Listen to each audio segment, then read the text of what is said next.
Hello दोस्तों, जय हिंद। कैसे हो आप सब। मैं Shashank Sharma Shashank defence academy YouTube channel पर आपका स्वागत करता हूं। दोस्तों, हर दिन की तरह हमारा डेली लाइफ सुबह 7 बजे मॉक टेस्ट स्टार्ट हो चुका है। मॉक टेस्ट में हैप्पी वाली गुड मॉर्निंग के साथ हम एक एक चीज को क्लियर करने वाले हैं। दोस्तों, जैसा कि आप सभी जानते हैं, हमारा एक एक चीज को हम बारीकता के साथ लेके चल रहे हैं। आपको सब चीजें समझ में भी आ रही हैं और आज का मॉक टेस्ट नंबर है 13। अगर आपको इससे पहले मॉक टेस्ट देखने हैं तो Shashank defence academy YouTube channel में जाकर आप प्ले लिस्ट है एक, उसमें जाकर आप पूरे मॉक टेस्ट देख सकते हैं। इसके साथ साथ यदि आप बिना किसी भी प्रॉब्लम के सभी मॉक टेस्ट विद पीडीएफ देखना चाहते हैं तो Shashank defence academy app download करें और उस ऐप में जाकर फ्री कोर्स के अंदर जाकर आप daily chapter wise mock test live में जाकर देख सकते हैं। दोस्तों, आइए पहले क्वेश्चन पर। क्वेश्चन नंबर 276 बड़ा जबरदस्त क्वेश्चन है दोस्तों, बहुत बढ़िया क्वेश्चन है। 276 क्वेश्चन क्या दे रखा है, क्वेश्चन समझो। स्टीफन कांस्टेंट सिग्मा की डायमेंशन है। एक वैज्ञानिक थे स्टीफन हॉकिंग, उन्होंने रेडिएशन के आधार पर एक लॉ दिया था, रेडिएशन लॉ, कि किसी भी वस्तु से क्रिएट होने वाली हीट उसके टेम्परेचर की 4th पावर के प्रोपोर्शनल होती है। ध्यान से समझिएगा। तो अगर जब हम इसको हटाते हैं प्रोपोर्शनल साइन को तो एक सिग्मा निकल के आता है। इस सिग्मा को क्या बोलते हैं बेटा, स्टीफन कांस्टेंट बोलते हैं। तो जो सिग्मा आता है उसका वैल्यू होता है E/T की पावर 4। आपको यह ज्ञान होना चाहिए दोस्तों, यह ज्ञान होना चाहिए कि ये जो E होता है ये जूल नहीं होता, ये एनर्जी नहीं है, ये रेडिएशन। क्वेश्चन उठता है रेडिएशन क्या होता है। किसी भी आग के साइड में खड़े हो जाते हैं ना जावा, तो ऑटोमेटिक आपको हीट महसूस होती है बॉडी में, उसे हम रेडिएशन कहते हैं। इसका यूनिट होता है जूल पर मीटर सेकेंड, यानी प्रति सेकंड पर यूनिट एरिया में क्रिएट होने वाली हीट अपॉन ये है केल्विन। क्या है ये, केल्विन की पावर 4th। अगर हम इसकी डायमेंशन देखें, मैं अभी आपकी आज की जो क्लास है ये हमारी रिकॉर्डेड क्लास है बेटा, ठीक है, इसमें प्रीमियम चल रहा है तो आपकी मैं डाउट नहीं पढ़ पाऊंगा, ये रिकॉर्डेड डल रही है किसी भी सिचुएशन के कारण, लेकिन हम कंटिन्यूटी खत्म नहीं करना चाहते इसलिए क्लास प्रॉपर है। तो ये हमारे पास आ जाएगा जूल पर मीटर स्क्वायर सेकेंड केल्विन की पावर 4। जब हम इसको सॉल्व करेंगे तो जूल हो जाएगा ml² T की power -2, metre square L square, second T और केल्विन थीटा की पावर 4। जब मैं इसको सॉल्व करूंगा तो एल स्क्वायर से एल स्क्वायर कट जाएगा, तो एम टी की पावर -1 -3 हो जाएगा, टी और -2 तो -3 हो जाएगा और थीटा की पावर -4 हो जाएगा। This is dimension of Stephen Hawking sigma. कुछ आंसर सी। अगला क्वेश्चन बेटा, क्वेश्चन 277। आपका वह मान जिस पर सेल्सियस और फ़ारेनहाइट स्केल बराबर हो जाते हैं, सेल्सियस और फ़ारेनहाइट स्केल बराबर हो जाते हैं। तो एक तो होता है सेल्सियस -0/100, फ़ारेनहाइट -32/180। यह एक रिलेशन होता है। इस क्वेश्चन में कहा गया है कि ये दोनों स्केल बराबर हो जाते हैं। करते हैं सॉल्व। दोनों को बराबर मैंने x मान लिया, 0 से 0 कट गया, इसको x मान लिया, x/100, x/10, और ये भी x -32/18। कैलकुलेशन करते हैं तो 5 से 2 से कट जाएगा ये 5 बार और 2 से कट जाएगा ये 9 बार। कैंची का गुणा करेंगे तो 9x बराबर 5x माइनस 5 से काटोगे तो 5 दूनी 10 और 5 × 3 = 15 16। इधर आएगा 2x 4x बेटा, तो ये आ रहा था 5 × 3 = 15 16, 4x बराबर 160। तो यहां से आपके पास 4x = आया 160, तो x की वैल्यू आ जाएगी -40। आप इसे डिग्री सेंटीग्रेड लिख सकते हैं या फ़ारेनहाइट लिख सकते हैं, दोनों का मतलब एक ही है, ये वैल्यू होता है। ठीक है दोस्तों। Question number next 278। बर्फ की विशिष्ट ऊष्मा का मान होता है, स्पेसिफिक ऑफ हीट सबको याद होगी 80 होती है। ये होती है बेटा आपके लिए H2O लिक्विड, ये होता है H2O बर्फ, और ये होता है H2O गैस। याद रखिएगा इसे। नेक्स्ट क्वेश्चन आपकी स्क्रीन पर, 1 लीटर अल्कोहल का वजन गर्मियों में हो जाता है। 1 लीटर अल्कोहल का वजन आपको पता होगा कैसे करना है। एक बात बताओ, ये 1 लीटर है, गौर दीजिएगा बहुत ध्यान से, ये 1 लीटर है, भरा हुआ बिल्कुल। होगा क्या, गर्मियों में थोड़ा वॉल्यूम बढ़ जाएगा इसका, और जब गर्मियों में वॉल्यूम बढ़ जाएगा तो ये वाला एक्स्ट्रा ये नीचे गिर जाएगा गर्मियों में। समझ में आई बात? इस वजह से कुछ मटेरियल कम हो जाएगा, और मटेरियल कम होने की वजह से इसका जो वेट है वो क्या हो जाएगा, कम हो जाएगा गर्मियों में, याद कर लीजिएगा, क्योंकि वॉल्यूम बढ़ जाता है। अगला क्वेश्चन 280, 0 डिग्री सेंटीग्रेड की 10 ग्राम बर्फ को 10 डिग्री सेंटीग्रेड के पानी में बदलने के लिए आवश्यक ऊष्मा होगी। बड़ा अच्छा क्वेश्चन है, आइए देखते हैं। देखो सबसे पहले आप, ये बर्फ है, ये 0 डिग्री सेंटीग्रेड की बर्फ है, फिर आप इसे 0 डिग्री सेंटीग्रेड के पानी में बदलेंगे, आप H2O लिक्विड में आएगा बेटा, समझ लीजिए। फिर आप इसे और हीट देंगे और इसे फिर 10 डिग्री सेंटीग्रेड का पानी बनाएंगे, यह कंडीशन होगी। सबसे पहले बेटा आपके लिए बर्फ से बनेगा ये लिक्विड, फिर लिक्विड से लिक्विड में 10 डिग्री सेंटीग्रेड का लिक्विड बनेगा। जब बेटा टेम्परेचर नहीं बदलता है तो फॉर्मूला लगता है Q1 बराबर ml, और जब टेम्परेचर बदल जाता है तो Q2 लगता है mc डेल्टा टी या डेल्टा थीटा। जो नेट आ जाएगा, यहां पर L बर्फ का लगेगा 80, और यहां पर C जो लगेगा वो पानी का लगेगा 1। तो यहां पर हमारे पास जो Q नेट आ जाएगा वो आ जाएगा बेटा Q1 प्लस Q2 बेटा, तो Q1 आ जाएगा ml और ये आ जाएगा mc डेल्टा थीटा। सॉल्व करते हैं तो m कॉमन आ जाएगा, और L का वैल्यू आएगा 80 प्लस C का 1, और डेल्टा थीटा टेम्परेचर 10 में से 0 गया तो 10, ये बचेगा हमारे पास m, और 80 और 10 90, और ये 10 ग्राम है तो 900 कैलोरी हो जाएगा। कितना आ जाएगा, 900, क्योंकि हमारे पास मास दे रखा है 10 ग्राम। ठीक है दोस्तों, बात समझ में आ गई। नेक्स्ट क्वेश्चन बेटा, क्वेश्चन नंबर 281, दो सदिश इतने आपस में परपेंडिकुलर है तो अल्फा का मान बताइए। ऐसा कोई भी क्वेश्चन दे रखा हो आपको तो करना कैसे है। अगर आपके पास दो वेक्टर है, vector A and vector B, जो आपस में परपेंडिकुलर है, कैसे हैं, परपेंडिकुलर है, समझे आप पहले इस चीज को। तो याद रखिएगा इन दोनों का जो डॉट होगा वो क्या हो जानी चाहिए, 0 होना चाहिए। परपेंडिकुलर है तो कोई भी दो वेक्टर हो तो आपके पास दे रखा है, और डॉट कैसे निकालते हैं, आई का आई से करते हैं। देखो एक आई है और ये आई है, यहां पे आपको सेकंड में दे रखा है, और जे का जे से कर देंगे और के का के से कर देंगे। तो आई का आई से करोगे तो 2 गुणा -4 प्लस 3 गुणा 4 प्लस 8 गुणा अल्फा बराबर क्या आना चाहिए, 0। तो 4 दूनी 8 प्लस 4 ती 12 प्लस 8 अल्फा बराबर 0। ये कितना बचेगा, प्लस का 4, तो 8 अल्फा बराबर माइनस का 4, अल्फा बराबर -1/2। बहुत इंपॉर्टेंट है, और सुनो ये कई बार क्वेश्चन हो रहा है, अगर तुमने यहां जल्दबाजी कर दी और प्लस का कर दिया तो इसमें प्लस का 1/2 और आ जाता है, ये गलती हो जाती है, ध्यान रखिएगा।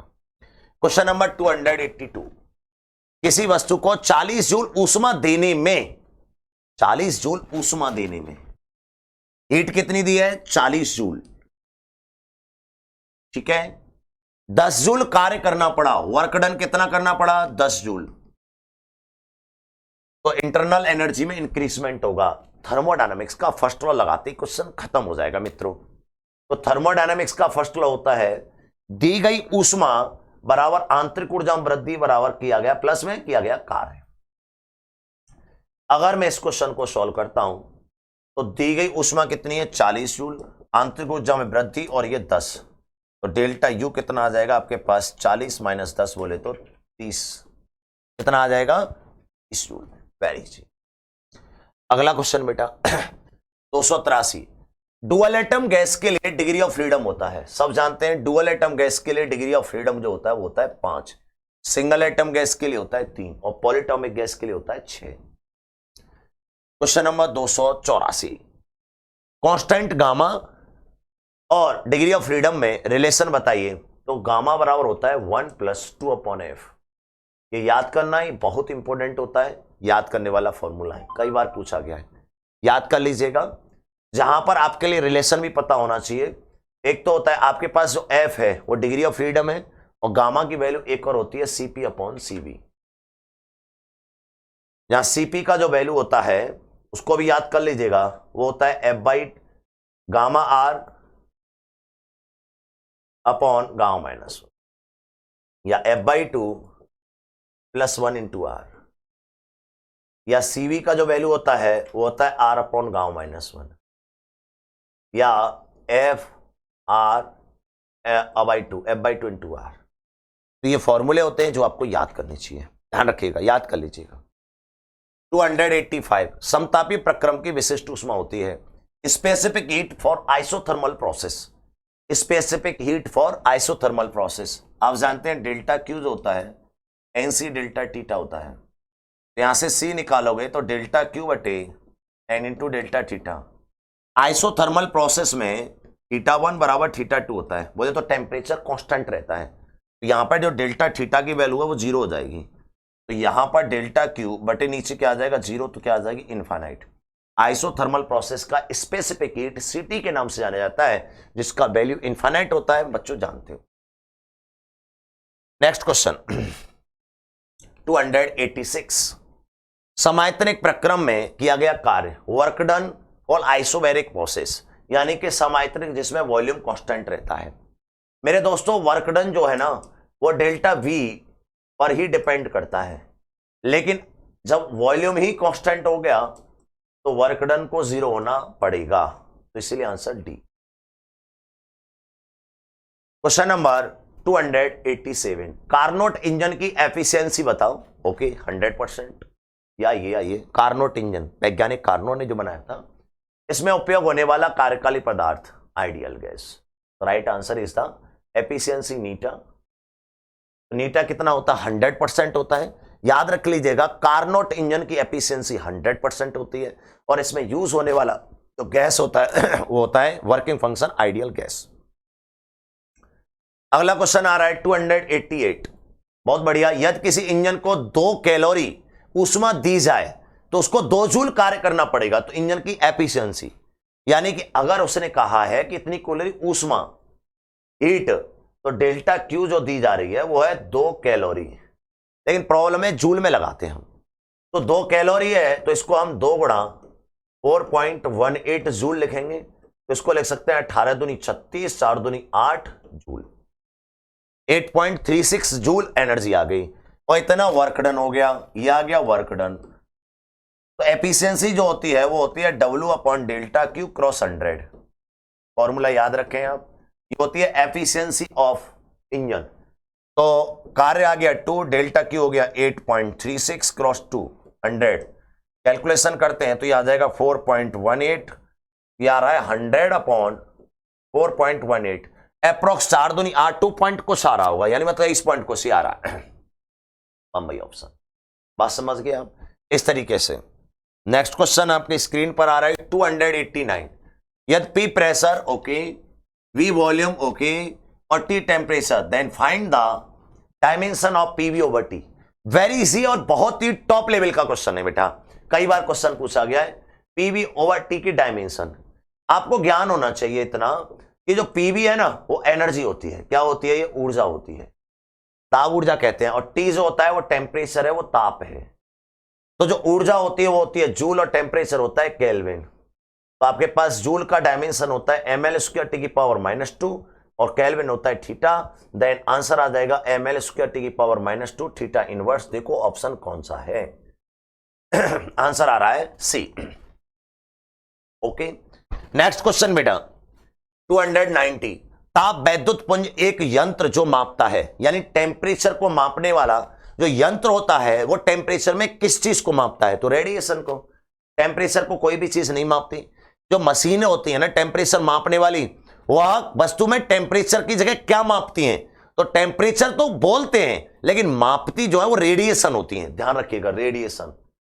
रेडिएशन किसने कहा था? स्टीफन हॉकिंग ने कहा था। कोई भी गर्म वस्तु है तो उसका हमें आभास पहले ही हो जाता है कि यहां पर कुछ गर्म है, उसके पास जाने से पहले ही, क्योंकि उसके चारों ओर एक रेडिएशन निकलता है गर्म वस्तु से बाहर, जिसे गर्माहट कहते हैं, उसे हम साइंस में रेडिएशन कहते हैं। अगला क्वेश्चन आता है 291। एक आइडियल गैस के लिए रुद्धोष्म प्रक्रम में T और P के बीच में संबंध होगा, यानी कि relation between temperature and pressure for adiabatic process. तो आपको पढ़ाया जाता है पीवी की पावर गामा बराबर कांस्टेंट। आपको यह पढ़ाया जाता है पीवी की पावर गामा बराबर क्या पढ़ाया जाता है? कांस्टेंट। लेकिन आपको जो बताना है रिलेशन वो पी और टी में बताना है। तो आप एक काम कर सकते हैं, पीवी बराबर एनआरटी एक ऑप्शन होता है आपके पास, तो यहां से आप वी को गायब कर सकते हैं, तो यहां से आ जाएगा एनआरटी ओवर पी। यहां पर अगर मैं पुट कर दूंगा तो यह आ जाएगा एनआरटी ओवर पी की पावर गामा बराबर कांस्टेंट। अगर मैं इसको सॉल्व करता हूं तो ये P और यहां से मेरे पास NR कांस्टेंट है, ही है NR कांस्टेंट है, तो ये T की पावर क्या हो जाएगा? गामा, और ये P की पावर क्या हो जाएगा? गामा। तो यहां से आ जाएगा P की पावर 1/P की पावर गामा और T की पावर गामा। मैं इसको सॉल्व करूंगा तो P की पावर 1 माइनस गामा और T की पावर गामा, ये बराबर कांस्टेंट हो जाएगा K। तो P की पावर 1 माइनस गामा, P की पावर 1 माइनस गामा और T की पावर गामा, दिल्ली, ये गामा है, R जो जैसा दिख रहा है, टाइपिंग मिस्टेक है ये, ठीक है, ओके, मोको लोल्लू ऐसे ही टाइप करता। चलिए क्लियर है बेटा, तो ये चीज थोड़ा सा ध्यान रखिएगा। अगला आता है 292। दाब बढ़ाने पर क्वथनांक पर क्या प्रभाव पड़ता है? प्रेशर बढ़ाने से बॉइलिंग टेम्परेचर पर क्या इफेक्ट पड़ता है? तो बेटा जो प्रेशर कुकर होता है, क्या होता है? Pressure cooker. जो प्रेशर कुकर होता है आपको पता होना चाहिए, उसमें हम प्रेशर बढ़ाते हैं। तो याद रखिए टेम्परेचर जो पॉइंट होता है ना, बॉइलिंग पॉइंट, वो बढ़ जाता है। और खाना, याद रखिएगा इस चीज को, खाना 100 डिग्री सेंटीग्रेड से ऊपर उबलता है, ऊपर उबलता है। ये बात ध्यान रखिएगा। ऐसा लगता है 100 डिग्री सेंटीग्रेड से पहले, नहीं, ऐसा नहीं, 100 डिग्री सेंटीग्रेड। तो ये क्या होता है? बॉइलिंग टेम्परेचर बढ़ाने से क्वथनांक पॉइंट पर क्या प्रभाव पड़ता है? बढ़ता है, बॉइलिंग पॉइंट इंक्रीज हो जाता है। ध्यान रखिएगा इसे। क्वेश्चन नंबर 293 आपके पास पूछा गया है, सिंगल आइटम गैस के लिए साइक्लिक प्रोसेस ABCA के चारों ओर लिया गया है और PV ग्राफ है। तो आपके पास पूछा है वर्क डन, पूछा है वर्क डन। यहां से गए हैं A से B पर, B से P पर, P के बाद A पर, तो वर्क डन निकालना है। तो बेटा बच्चे ये बोलते हैं साइक्लिक प्रोसेस का वर्क डन 0 होता है, तो आप गलत हैं, ध्यान से सुनिएगा, क्योंकि ये साइक्लिक प्रोसेस कोई कांस्टेंट नहीं है। वे साइक्लिक प्रोसेस जिनका प्रक्रम कांस्टेंट होता है, जैसे सर्कुलर और इस तरीके से बिल्कुल स्क्वायर, तो इनका जो वर्क डन होता है वो 0 होता है। पहले सुन लीजिए, साइक्लिक प्रोसेस जो ऐसे हो रहे हैं क्योंकि इनमें लंबाइयां वगैरह सब बराबर है। लेकिन मेरे दोस्त आपको यह चीज समझनी पड़ेगी, बात करो, लेकिन आपको यह चीज समझनी पड़ेगी प्रॉपरली कि जो साइक्लिक प्रोसेस होते हैं वो एक ये जिगजैग प्रोसेस है, अलग तरीके का प्रोसेस है, तो इसमें वर्क डन 0 नहीं होगा। पहले तो ये बात ध्यान रखिए। अब मेरे को वर्क डन निकालना है, मैं यहां से यहां गया तो मैं इसका वर्क डन निकालता हूं पहले, और जब मैं इसका वर्क डन निकालूंगा तो इसमें वॉल्यूम कांस्टेंट है, इसमें वॉल्यूम जब कांस्टेंट है तो वर्क डन हो जाएगा 0। क्या हो जाएगा? वर्क डन 0 हो जाएगा। और जब मैं इस प्रोसेस पे नीचे की ओर आऊंगा तो इसमें वर्क डन मुझे निकालना है, लेकिन जब मैं इधर आऊंगा तो इसमें मुझे वर्क डन बताना है। तो मेरे को इस प्रोसेस का यहां का वर्क डन 0 हो गया, यहां का वर्क डन निकालना है, और यहां का जब वर्क डन निकालूंगा तो एक ये ट्राइंगल बन गया। क्या बन गया? ट्राइंगल। और इसमें वॉल्यूम बढ़ रहा है तो एग्जैक्ट यहां पे वॉल्यूम घट रहा है, तो इसके कारण जो वर्क डन आएगा वो नेगेटिव आ जाएगा, और एक इसके कारण पॉजिटिव आ जाएगा, तो बच जाएगा केवल ट्राइंगल। तो इस ट्राइंगल का एरिया निकालने से पूरे का वर्क डन आ जाएगा, केवल ट्राइंगल का एरिया निकालने से। और ट्राइंगल का जब हम एरिया निकालेंगे तो आएगा हाफ बेस। बेस कितना है बेटा? यहां से इन दोनों के बीच, दोनों के बीच डी वी मतलब 3v माइनस वी, क्योंकि ये 3v पॉइंट है तो ये आ जाएगा 3v minus V into height. Height कितनी है बेटा p और 2p, तो ये आ जाएगा 2p माइनस p। तो ये ट्राइंगल का एरिया और यही होगा हमारे पास 1/2, वही हो जाएगा आपके पास 2v, वही हो जाएगा p। 2 से 2 कट जाएगा तो आंसर आ जाएगा pv। तो work done in process area of this triangle, तो वर्क डन आ जाएगा। अगला क्वेश्चन आता है 294। एक पक्षी आकाश में उड़ रहा है, उसकी गति की स्वतंत्र कोटियां होंगी, डिग्री ऑफ फ्रीडम, और कोई भी बर्ड से कोई भी चिड़िया है उसके लिए डिग्री ऑफ फ्रीडम 3 होगा, तो वो 3 डायमेंशनल मोशन करती है, ध्यान रखिएगा। अगला आ रहा है 295। जब ऊष्मा का संरक्षण एक माध्यम से दूसरे माध्यम तक रेडिएशन द्वारा होता है तो माध्यम का टेम्परेचर, अगर हम कोई भी रेडिएशन से किसी भी हीट को ट्रांसफर कर रहे हैं तो टेम्परेचर पे क्या प्रभाव पड़ेगा। देखो दोस्तों, यह सूर्य से जितना भी धूप होता है, हीट होता है, वो पृथ्वी तक आता है। ध्यान दीजिए, ये पृथ्वी है, आता है। तो आपसे ये कहना चाह रहा है, तो जब धूप आती है तो मीडियम के टेम्परेचर पे क्या प्रभाव पड़ता है। तो दोस्तों मेरा मानना यह है कि मीडियम का जो टेम्परेचर होता है वो बढ़ जाता है, आपका भी यही मानना होना चाहिए। इस यही कारण है कि दिन में गर्मी और रात में सर्दी होती है। तो रेडिएशन क्या हो जाता है, तेजी से बढ़ता है, धीरे धीरे बढ़ता है, अपरिवर्तित धीरे धीरे बढ़ता है रेडिएशन से। उसके बाद आता है आइंस्टाइन को नोबेल पुरस्कार किस में दिया गया था।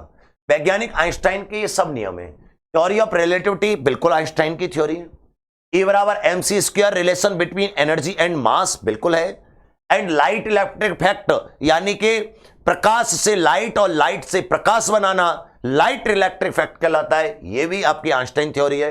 लेकिन नोबेल पुरस्कार मिला था जो वैज्ञानिक को, वो इसमें मिला था लाइट इलेक्ट्रिक इफेक्ट में, प्रकाश वैद्युत प्रभाव में। उसके बाद आता है 297। जब पानी में नमक मिलाया जाता है तो बेटा नमक होती है अशुद्धि। क्या होती है, ये अशुद्धि होती है।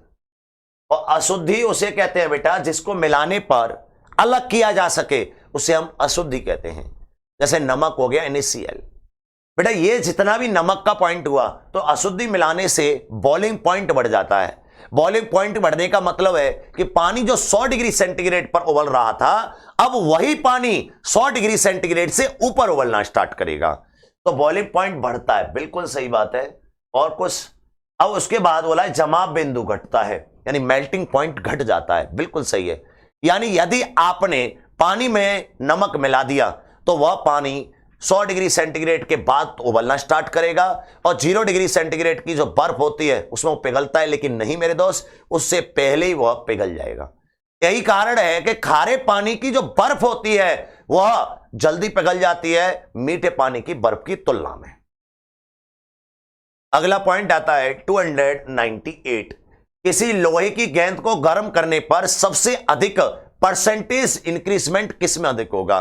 मेरी बात समझिएगा, यह वॉल्यूम, और वॉल्यूम होता है 3x, क्योंकि वॉल्यूम में 3 साइड होती है, मीटर क्यूब होता है। और यह एरिया होता है बेटा 2x, इसमें 2 साइड होती हैं, और यह रेडियस, इसमें होता है x%। तो सबसे अधिक वृद्धि होगी वॉल्यूम में। उसके बाद आता है 299। आइडियल कृष्णिका के लिए अवशोषण गुणांक होता है, यानी ऑब्जर्वेशन जो होती है। आइडियल कृष्णिका का मतलब होता है जिसे हम बोलते हैं ब्लैक बॉडी, जिसके अंदर कोई भी प्रकाश जाए वह प्रकाश कभी भी वापस लौटकर नहीं आता। तो इसीलिए आइडियल कृष्णिका में अवशोषण गुणांक क्या होता है, 1 होता है। 1, क्योंकि वह जितना प्रकाश आता है वो सबको खींच लेता है, जैसे ब्लैक होल हो गया। उसके बाद हमारा आज की क्लास का लास्ट क्वेश्चन आता है, एडियाबैटिक प्रोसेस में कांस्टेंट रहने वाली राशि है। एडियाबैटिक प्रोसेस में रहती है ऊष्मा, हीट क्या रहती है, कांस्टेंट। आज की क्लास का, आज के हमारी प्रैक्टिस सेशन का यहीं तक था दोस्तों। यहां से आगे मिलते हैं हम कल। जय हिंद।